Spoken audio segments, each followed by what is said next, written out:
ہوتا تو نبی کا درود زمانوں کی قیود میں مقید ہو جاتا، حضور کی نعت زمانوں میں محدود ہو جاتی۔ اللہ کو گوارا نہ تھا کہ جس مصطفیٰ کی ذات زمانے کی محتاج نہیں، اس محمد کی تعریف زمانے میں کیوں قید کر دی جائے۔ اللہ کو گوارا نہ تھا جس حبیب کو زمانے کی حدوں میں نہیں رکھا، مکانوں کی حدوں میں نہیں رکھا، جس نبی کی نبوت اور رسالت نہ زمانے کی محتاج نہ مکان کی محتاج، وہ لا مکان سے بھی نکل جائے، وہ زمان سے بھی نکل جائے، حتیٰ کہ جہاں پر ہر نبی کو ایک زمانے کے لیے نبوت دی، ہر رسول کو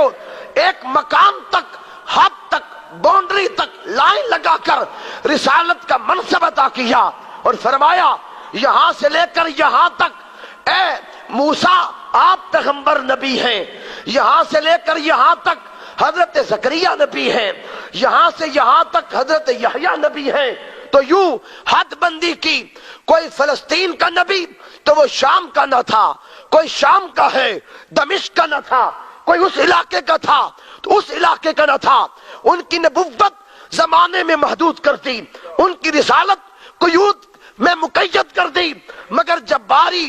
آمینہ کے لال کی آئی، حلیمہ کے دلارے کی آئی، حضور اکرم کی آئی، تاجدار عرب و عجم کی آئی، سلطان معظم کی آئی، فخر موجودات کی آئی، سرور کائنات کی آئی، امام النبیین کی آئی، شفیع المذنبین کی آئی، انیس المساکین کی آئی،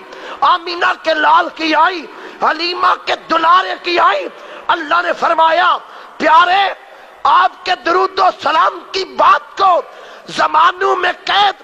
اس لیے نہیں ہونے دیا اور انا لگا کر اسے جملہ اسمیہ رکھا کہ کائنات والوں سن لو، اس وقت نہ زمانے ماضی تھا، نہ حال تھا، نہ مستقبل کا کوئی تصور تھا، ایک خدا تھا،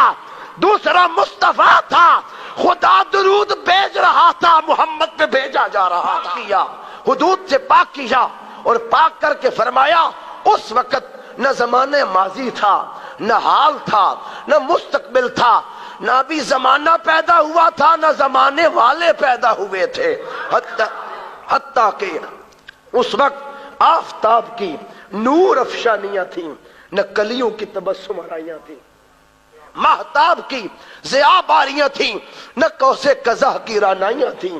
چرند و پرند کی پکار تھی، نہ کروٹے لیل و نہار تھی، نیلگوں آسمانی شامیانہ تھا، نہ کوئی ساقی و پیمانہ تھا، مکین و مکان تھے،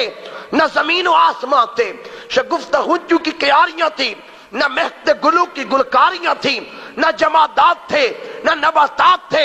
انسانات تھے، نہ حیوانات تھے، صفی اللہ تھا، نہ خلیل اللہ تھا، کلیم اللہ تھا، نہ روح اللہ تھا، جبرائیل تھے، نہ میکائیل تھے، اسرائیل تھے، نہ اسرافیل تھے، نہ موت تھی، نہ حیات تھی، نہ عرش تھا، نہ فرش تھا، نہ لوح تھی، نہ قلم تھا، نہ جنتیں تھی، نہ حوریں تھی، نہ غلما تھے، کائنات کے اندر کسی شے کا ابھی وجود نہ تھا،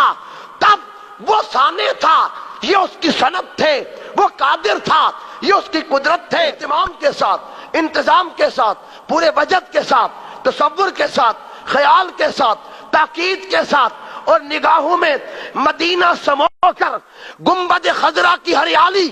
آنکھوں میں لے کر مصطفیٰ کی زلفوں کا تصور کر کے سلام اس طرح بلند اشاعت کے ساتھ، پوری آواز کے ساتھ اس طرح پڑھو کہ جدھر جدھر سے سلام کی آواز گزرتی جائے، بیماریاں ختم ہوتی جائے، محمد کی عاشق پیدا ہوتے چلے جائے۔ سلام اس لیے تاکید کے ساتھ فرمایا۔